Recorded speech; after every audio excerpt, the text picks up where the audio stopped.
Ramdam ng mga mamimili sa talipapa sa Barangay Mabini, Cabanatuan City ang biglaang pagtaas ng presyo ng gulay bunsod ng patuloy na masamang panahon. Ayon sa mga tindera sa talipapa, tumaas ng 20 hanggang 50 pesos kada kilo ang presyo ng ilang gulay. Dahil po paulan-ulan sa atin, may bagyo, sunod-sunod pa yung ulan at pagbibagyo. Kaya po nagsitaas po ang gulay. Kabilang sa mga gulay na tumaas ang presyo ay ang ampalaya na mula sa 120 pesos, ngayon ay 150 pesos ang kilo. Talong na 120 pesos, ngayon ay 160 pesos ang kilo. Ang kalabasa na 60 pesos, ngayon ay 80 pesos ang kilo. Bell pepper na 250 pesos, ngayon ay 300 pesos ang kilo.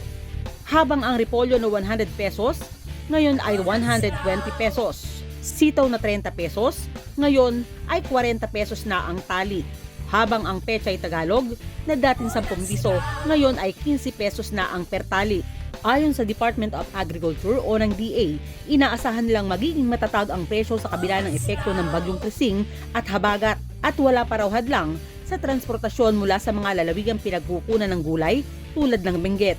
Ngunit sa ground level, damana ng mga mamimili ang pagtaas sa presyo na maaaring sanhi ng pagtaas sa gastos, sa distribusyon o kakulangan sa supply.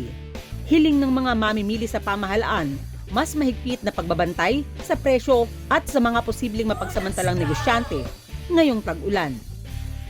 Kasama si Jerome Piquia at Tom Manzanal, Elsa Navallo para sa Balitang Unang Sigaw.